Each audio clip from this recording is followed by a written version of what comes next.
What's up mga talong? At melong na naman po siya. Paos na paos. Melong paos.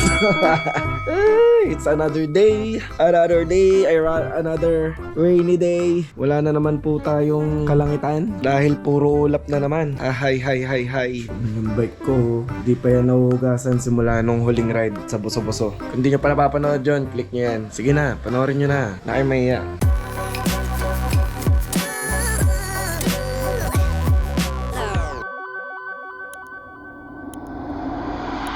Gusto ko lang din talagang patigilin yung ulan. I mean, wag na siya magtuloy-tuloy ngayong araw. Kaya gawa tayong paraan na mawala yung ulan.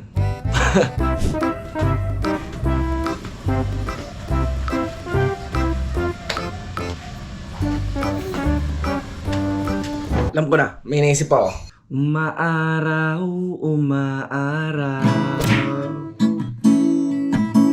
bumagyo. Huwag ka nang bumagyo. Paos ako. Hirap kumanta.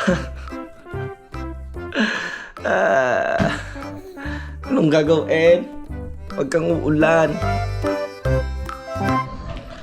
Alam niyo ba kung bakit kung bakit madalas ako nakaganto? Mahaba kasi yung buhok ko. Tapos tamad ako mag-ayos ng buhok. Tamad din ako mag-ipit ng buhok. Kaya rin ako nagpahaba ng buhok para di ko na siya ayusin. Tatali ko na lang pag-aalis.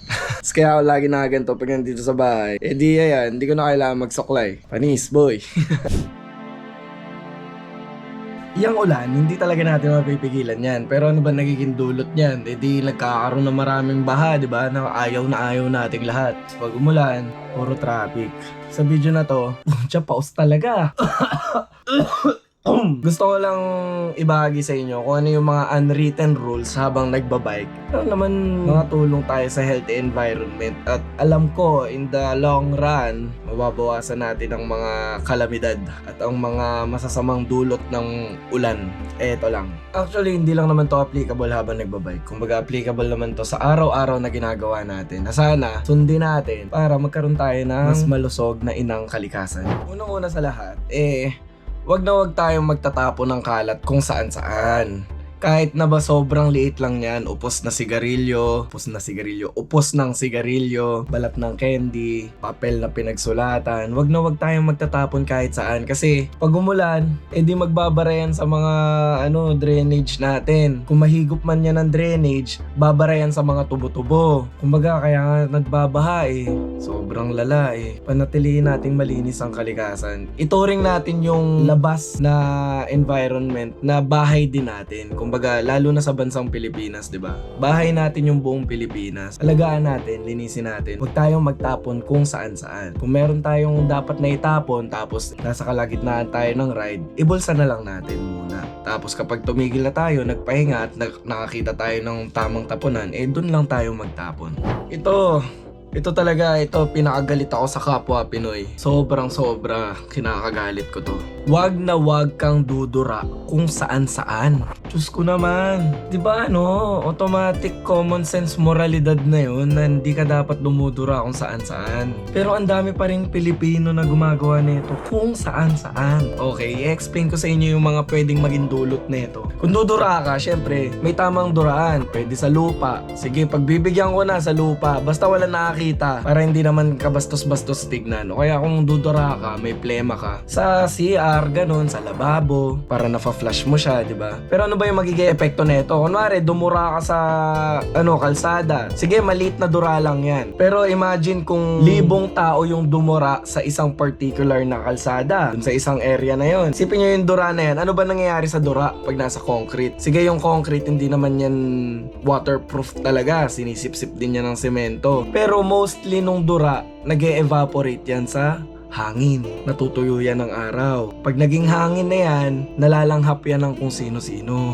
Ang dumi, diba? Kung may sakit ka, mas madaling makakahawa yun pag dumura ka kung saan-saan. Pangalawa, wala ka man sakit, sige, dudura yan. Pupunta yan sa ulap, tapos uulan ulit yan. Babalik at babalik sa atin yun The more na maraming dumudura, the more na magiging madumi yung kalikasan. So please lang, wag kayong dudura.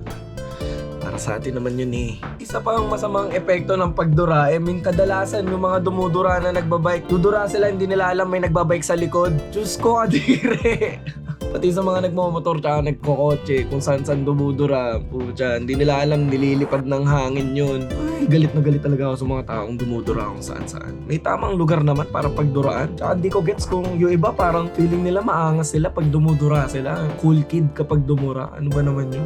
Kakainis, di ba? Isa pang unwritten rule na pwedeng makaapekto sa kalikasan natin, tuwing naghuhugas tayo ng bike. Syempre, pag naghuhugas ka ng bike, di ba? Malangis yung kadena mo. O kaya pag nagre-repack ka. O syempre yung grasa. Tapos kadalasan pa ang pinanlilinis natin sa mga kadena natin. Kung nagtitipid ka, kerosene. Langis din yun. Ito lang sana, wag nating itatapon sa lupa yung mga ganong binabanlawan mo sa lupa. Sa drainage sana o kaya sa tamang tapunan Wala lang tayo kasing maayos pa na sanitary drainage system sa Pilipinas kung saan dapat nakahiwalay kasi dapat yung mga langis. Pag tinapon kasi natin yan sa lupa, may masamang epekto yan sa lupa kasi chemical yan Mas mataas yung tendency na yung malalapit na ugat at halaman dun sa pinagtapunan mo ng mga langis o kaya pinagbanlawan mo ng kadena mo, mamamatay yun. Hihina yung integrity ng lupa. Pag umulan, di landslide.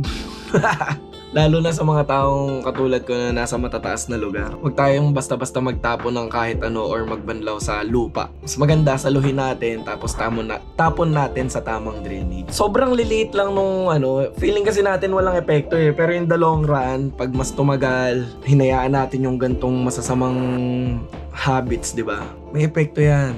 Promise, may epekto yan. Karamihan pa rin ng mga Pilipino or mga tao sa buong mundo, hindi ko na lang nilalang sa Pilipino lang marami pa rin nag-yossi tsaka nag-vape. Ako tinigil ko na mag-yossi pero nag-vape ako, which is unhealthy pa rin siya, oo. Darating yung time, baka 2024, ito na yung sunod ko itigil. Tumigil ako mag-yossi parang 2021. Yes, Pasko yun So lagpas isang taon na akong di nag-yossi, which is good, kaso nag-vape ako, diba? So ito lang, unwritten rules para sa lahat, hindi lang para sa siklista. Kung siklista ka lalo, huwag kang mag-yosi habang nagbabike o kaya huwag kang mag-vape habang nagbabike. Syempre, air pollution pa rin yan. Pero ang ang pinakadahilan din yan, respeto sa environment ng nasa paligid natin. May mga designated smoking area na tayo. Huwag na tayong basta kung saan-saan lang mag-yosi. Kumbaga, tinatry na ng government natin para ayusin yung kapaligiran at maging mas disiplinado tayo at mas maging malinis. Ayun lang, huwag tayong mag-yosi kung saan-saan. Yun lang naman. Hindi ka naman makukulong. Wala pang legality regarding this. Pero sa ibang state, sa ibang syudad, pwede kang magmulta kung pag nahuli kang nag-yosi kung saan-saan. Pero it's still unwritten rule na huwag kang basta-basta mag-vape or mag-yosi kung saan-saan. Lalo na kung maraming tao sa paligid. Diba? Kung may bisyo ka, sarilihin mo, huwag mong ibahagi sa iba. Alam ko na hindi na natin mapipigilan yung ulan. Kung uulan talaga. Pero syempre, itong attitude na gusto kong ibahagi sa inyo, at least mababawasan natin yung magiging masamang epekto na itong ulan para sa atin. Kaya sana, maliliit na bagay lang naman yung hinihingi ko sa inyo. Ayun, alagaan natin ang ating kalikasan. Okay, ride safe, stay safe. Hanggang sa muli.